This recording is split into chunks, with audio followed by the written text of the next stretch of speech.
Hey, what's up, everybody? It's your buddy Chopping On coming at you with a weekly edition of DFS Diary. I apologize, haven't been able to get out too much to YouTube this week or past, kind of down to 1 to 2 days a week, it seems like, but I do not want to completely let this go. We got baseball coming, we've got NBA wrapping up, we've got NHL flying, we're winning in all of our sports inside DFSArmy.com. NASCAR has been absolutely dominating. I don't even know NASCAR, and I'm winning in NASCAR. So, really and truly, there's no better time than now to become a VIP in DFSArmy.com because you really and truly are getting coached in all of these different sports and learning to play different sports with experts that can teach you how to raise your edge. And if you need to know how to do that, you go down to the comments section, click the link, use the coupon code CHOP, C-H-O-P.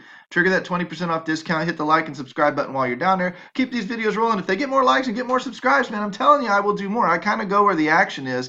And right now, it's just been kind of behind the scenes of the website, making sure stuff is up and rolling for the new season. If you can't tell, we've got a quick hits spring training article out. We're about the only people covering spring training that I know of, at least as of a week or two ago. Maybe others have jumped online, but it just briefly runs through a couple of the rules, what you're looking for in spring training ball, gives you a small list with some decent players on it and some, bold picks for the players that we really, really like, as well as starting pitchers that are supposed to get some innings.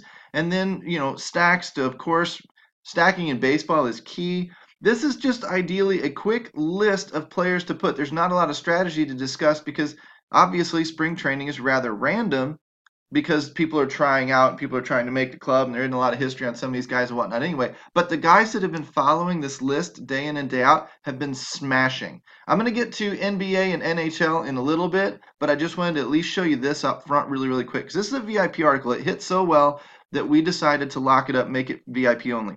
Over the last couple of days, all right, this is an NBA, $300 to the bankroll, nice. Show you a little bit of the winning because we do it every single day here inside DFSArmy.com. What's that, 100, 200, 300 something into 500, good. Rolling down a little bit here, a lot of winning here. But here's the one I wanted to show you. Played $8 in spring training stuff because he's quoting the author of that article and came out with 50 bucks. Why? Because he just followed the list and let the expert cut his research time down. Added a player or two of his own, probably. Boom. In and out. 8 into 50 in spring training baseball. Here's the main thing that you guys, I think, need to know. This would be maybe the only teaching tip of the day before we run into the names and the data. When a sport is new and there's not a lot of content on it, your edge is as big as it's ever going to be. That happened with MMA. That happened with tiers. That happened with showdown stuff. That happens with all the gimmicky tennis and soccer. When there isn't a lot of volume there and not a lot of people play the sport, guess what? Not a lot of sharks are in there. You're in there battling with recreationals. And if you have put your time inside DFS Army to work for you and you've learned the fundamentals of football and basketball and baseball and some of the other bigger sports, PGA, whatever, you notice that these skills transfer from sport to sport to sport. You get better at building a lineup than your competition because you inherently understand the fundamentals of construction and contest selection, and things like that transfer to other sports. Therefore, when another sport or another gimmick of a sport opens up and nobody else has content, you're in there thinking for yourself, thinking like an advanced player, while all the other recreationals are just floundering out, trying it out, and you're crushing them. You're scooping the money right out of their pockets. That's where the biggest edge in DFS is right now, is in the gimmicky side sports. Okay, the main sports are all covered and they're fun to play. I love my football and my hockey, and my baseball's coming up. I love all those sports. But as a general rule, they're saturated with content. There's not much of an edge there anymore. You have to dig deeper to find it. I'm a better player than I was 3 years ago because of all of the learning and researching and digging that I've continued to do to continue to grow. But when a new sport like a tennis opens up and I can find somebody like a DFS Army expert that knows the game because they love tennis, I can utilize their research and their answers to my questions, and I can smash the contests. And it's just evidence here. Spring training is kind of fluky. It's like preseason football. Those that really dig in and know preseason football, have a big edge over those that are just coming home from work Thursday night, crack a beer, and make some lineups. That's where your edge is in any skill-based game with a lot of short-term luck in it. And you're not going to find a better way to capitalize on that edge, or as I call it, raise your edge, than you will here at DFSArmy.com. So enough of the baseball wins, we win / promotional advertising stuff. I always tie that stuff in because it's just God's honest truth. There's a big MME type thing, but there's $1,000 win in our 3 max. That's hard to do, right? So not only are we doing MME, but on 3 max single entry stuff, we're just, guys, our experts are just good. You need to be learning from these guys how to get your core across that green line. You need to be learning from these people. Took down a big $25 tournament last night for $1,500, and the author of our fantasy draft stuff, Donuts, was right there in second place behind him, and in 10th place or whatever, 8th place. I mean, if you get sick of seeing the leaders on the leaderboard, you need to just become part of us. Let's get out of here because I can sit and brag about us all day long. Let's move into the research station, do some NBA stuff. You know how we do it. I'm doing Fanduel today. We'll just sort by the and one player pool. For those of you that are new to this system, it's very, very simple. The and one player pool is a catch-all metric that covers everything from home road splits to recency to history to how you should play today with DVP and all that sort of stuff. And it throws it all together with different weights on it, averages it, and comes out with a number. It's going to be a talent-based number. Your James Hardens are going to get better and one matchups than some other schlep down there lower on the team. But because he's more talented. But as that number fluctuates, it's going to generally show you who's in a good matchup today and who's not. And we want to focus on those guys in good matchups. I want guys that are underpriced and in good matchups that are currently performing well. If I get those 3 criteria, if you follow my NHL stuff, which I'll show you in a minute, you want an offense in a spot to score a lot of points. You want the players that are currently producing in that offense that is set to score points, and you want them to be underpriced if possible. And if you can find that trifecta, you've got yourself cash game players, GPP players, doesn't matter. They're in a great spot. You roll up the Yahtzee cup, you shake it out, and you deal with what comes out. But more times than not, what comes out is pretty damn good. Sometimes it's excellent. Sometimes it's an outlier and it just doesn't pan out. But a lot of times it's pretty strong. It's pretty good. So you take your contest selection and allocate it around your typical results. You constantly work on building your results. And you start to become a cash game player, then a league type player that can get into some upside because you're getting into the top third of contests. And then you start becoming a little bit more of a GPP player. When you get to that point to where you're building top third type lineups pretty consistently, top 20% lineups not every night. Nobody freaking wins every night. But the majority of the time, your good nights are in that top 20%, not just in the top half. Then you can start concerning yourself with that mass multi-entry of GPPs and get into the 20 max and 150 max type stuff. Because now that you've got all of that volume and all of that edge built into where you can continually build those bigger blocks of lineups and throw them in there with an advantage most nights, that becomes just as steady as cash games. I have grinded up my bankroll in the past 4 weeks more securely and better by doing the 20 max type quarter events than I have with any other method I've ever used, including the ladder system. You guys know me, hopefully, as the ladder guy that talks about you always need some cash backing your upside plays, and that's still true, but you're using in the MME format, you're using volume numbers of lineups that allow you to cover more bases, mix and match within a core a little bit better, and get the right iterations and the right combinations of different players to hopefully catch the really, really good one. I've already been, top 5 out of 12,000 people, 2 times? And I've won 2 smaller GPPs around maybe 1,000 people or so already twice in the last 4 weeks. That's a hell of a run. And I know my game well enough to know that's not a fluke. It's by shifting my mentality to those MMEs. And you can see Donuts or CG doing the same thing. The guys that are doing this are starting to find out that most nights I'm at least getting some of my entry fees back. And by getting some of my entry fees back, I'm as safe as head-to-heads and 50-50s and cash games. but I've got the upside to turn a quarter into $100, or turn a quarter, turn $37 into $100 or $150, where I've got leverage of ROI like I don't have in cash games and ladder type lineups. I'm not saying ladders are bad. I'm saying that everything starts at a ground zero. If you're brand new and you're just learning, I can take you from learning how to cash in 50-50s, learning how to cash in your head-to-heads, learning how to slowly build lineups that start beating those contests. And then when we start improving beyond that, we start adding leagues. And then we, for a little bit of upside, and then we start adding bigger leagues, and then we start adding smaller GPPs. We start building towards those goals. And once we get there, we can start letting go of the 50-50s, letting go of the triple ups, and moving more towards that GPP only mentality with the mass multi-entry style that makes you just as safe as cash, but gives you the upside to win GPPs. Telling you it's all up here in the head, but you have to discuss this with me. We have to spend time together because I don't have it all completely articulated and laid out in some kind of an article or video. I'm just telling you where my mindset is evolving, and you might want to hitch your train to it if you're struggling with these things. Again, down there in the comment section, dfsarmy.com, click the link, use code CHOP, C-H-O-P. Get your butts in here today. We can start talking, throughout the next couple of weeks and get ready for baseball because it's working in hockey because hockey's volatile. Baseball is the exact damn thing. It'll work in baseball for 6 damn months. Okay?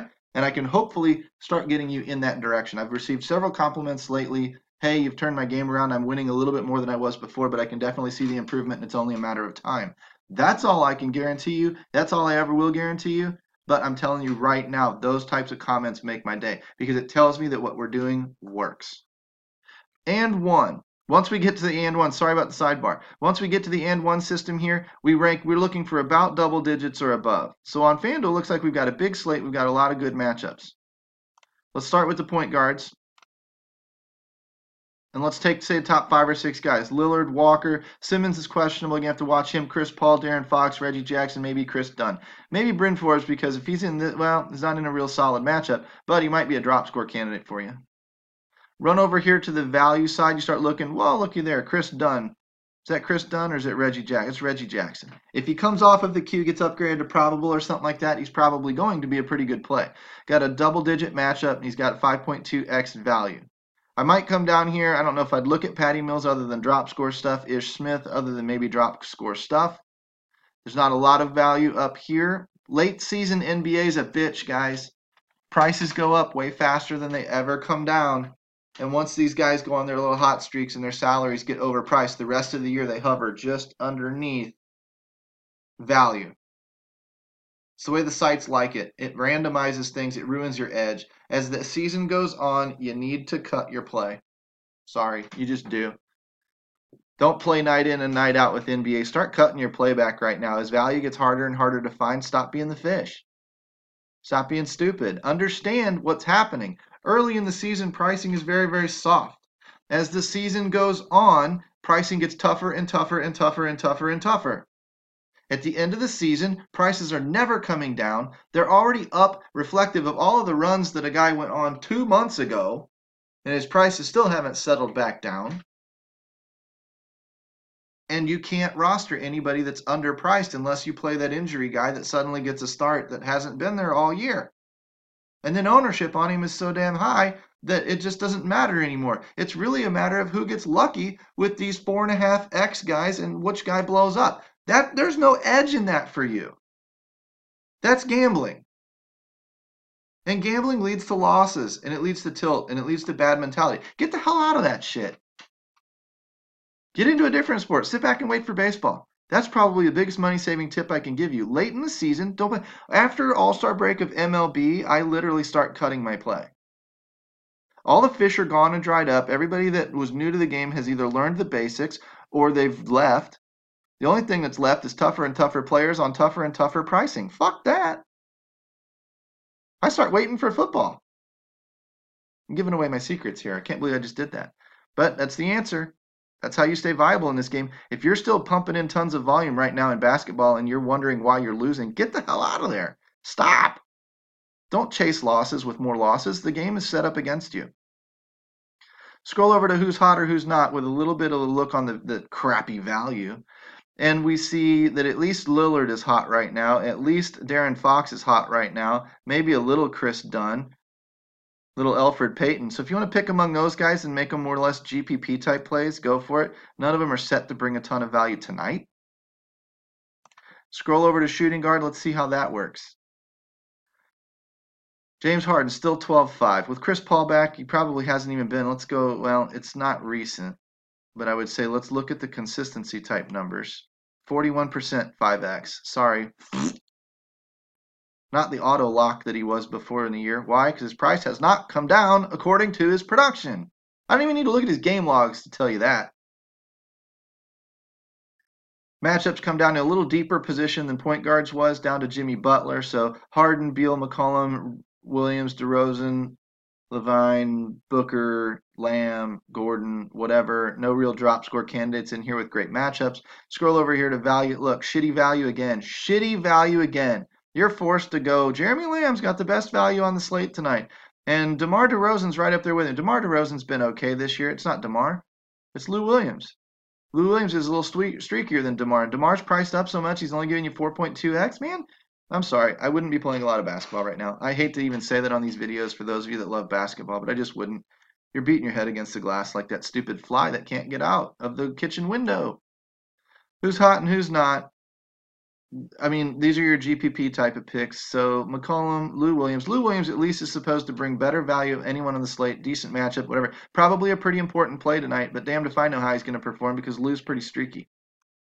But that would be the first shooting guard I'd be looking at. Batum, Gay, Redick, Porter, James, Gallinari. Oh, look how quickly this drops off below double digits. Yuck. Batum and Rudy Gay are probably pretty important. 4.9 Batum is probably pretty important. Let's roll over here to the hot or not and see. Please be running hot. He's not. So there's only two check marks out of 3. Rudy Gay gets 2 out of 3. Doesn't have the value, but he's got the matchup and the 6.2, and he needs to become probable instead of questionable. Looking down here a little bit more, all the way down here to who's that? Angelica? All right. Maybe he's a consideration for some GPP type stuff. Value-wise, maybe Jeff Green. So Jeff Green and Batum. Down here where all your other stuff's with Angelica. Not a great matchup, but at least he's bringing value and he's running hot. He would probably be somebody I'd be very, very keyed in on tonight. But we're not finding a lot of triple threats that are hitting the and one column, hitting the value metric system, and hitting the hot or not category. Deeper position here in power forward, which is odd because lately when I was checking last week or 2 weeks ago, this was the hardest position to find value in or find good players in.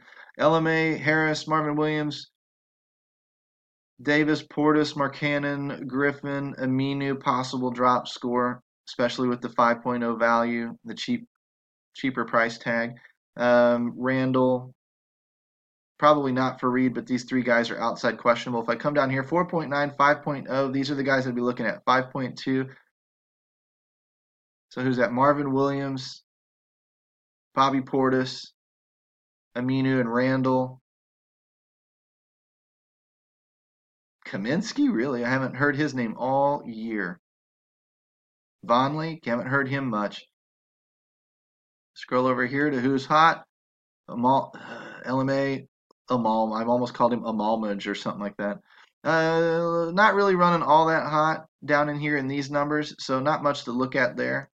But you've kind of got an assessment looking at the value here. It's a little bit deeper position. It's a little bit better. You can look to pay down here. Marvin Williams probably pretty important tonight just based on matchup and whatnot. You could probably use an Aminu. Might even use both and then pay up for your more important positions. Not that there aren't important players in that position. Joel Embiid down here, not a deep position, but you've got some choices. And looking at the value, you've got some value to play with. Clint Capella, Drummond, Nurkic, Cantor. Come all the way down here to good old Willie. Don't touch my Willie. If you never heard the Jason Boland song, Don't Touch My Willie, you've got to go listen to it. It's absolutely hysterical. Song about a dude bringing a girl home from a bar. She wants to play some records. He says, you can touch my Haggard or Jones, but don't touch my Willie. I don't know you that well. Absolutely hysterical song. Nobody's really running all that hot. So, okay, this category is kind of out. So we're just kind of forced to stick with the matchups and the value. So those are the names that I'd be looking for. And that's roughly a player pool of 20 to 25 players that you can run with. But like I said before, it's a little bit harder late in the season because the prices are up, the value is down. And when the value is down and everybody's picking from the same player pool, it becomes a crapshoot who actually performs and who doesn't. So in this case, I'd start shifting more of my play toward tournaments because when I'm right, I want to be really, really right. Realizing that when I'm wrong, I'm probably going to be fairly wrong, and I'm probably going to miss the 50-50s, so why even waste a dollar or two entering them anyway? I might even reduce my play down to quarters and play 10 to 20 lineups of quarters, mix and match around my player pool of guys, and run it out that way and see what works. You might hit something that way. There's a lot of different things we can do. We can talk about that stuff inside DFS Army. For you basketball players, I'll see you later. For you hockey players, let's talk a little puck. Really, really simply stated, we're looking for green. Green is good, red is bad. Okay? Last 10 games, goals for. These are the teams that are scoring and who's not. These are the teams that are giving up goals and who's not. I want a team that's scoring going up against a team that's giving goals away. So I use the Philly and the Toronto game, and I look at the 36 and the 33. I add it together, and I get a 69 for Philly. Okay? I look at the 39 for Toronto and the 32 against for Philly. I add it together, and I get a 71 for Toronto. Those are great scores on tonight's slate. Everything else is well below that. Some of these are putrid. This tells me that either we're playing good defenses or we've got offenses that aren't scoring. And so I don't want these teams.